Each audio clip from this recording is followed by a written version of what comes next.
Bonjour à toutes et à tous, bienvenue dans la revue de presse de ce jeudi 13 août 2026. On démarre avec Décryptage Info. À sa une, le journal met en lumière les actions du président de la République en faveur de l'éducation et du social.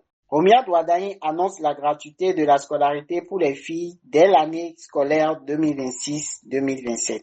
Le quotidien revient également sur la fête de l'Igname 2026 ainsi que sur l'élévation d'Augustin Zissou Baguidi au rang de docteur honoris causa. Toujours dans Décryptage Info, la fiscalité, la traçabilité et la lutte contre les importations illicites sont au cœur d'une synergie entre la douane béninoise et la brigade nigérienne. Le même journal évoque le festival Masségoum Avrancourt 2026, au cours duquel Joseph Diogbenou rend hommage à l'héritage de Yedenou Adjaoui. Le quotidien s'intéresse également à la révision des tarifs de l'Internet.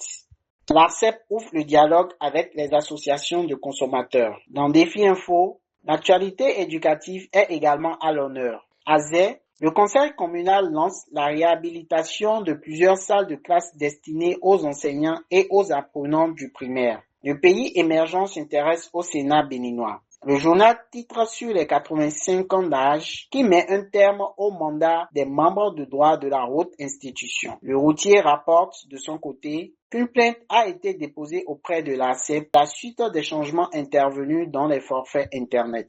Même sujet dans la boussole. Le journal revient sur la révision des forfaits Internet et évoque l'ARCEP face à la colère des consommateurs. Dans l'économie, tape sur le climat des affaires au Bénin. Le journal relève 3 moteurs de croissance en forte progression. La Nation consacre sa une aux relations entre le Sénat et l'Assemblée nationale, avec un dossier sur les règles d'une nouvelle cohabitation parlementaire. Le Matin pose une question. Le président de la République peut-il dissoudre le Sénat?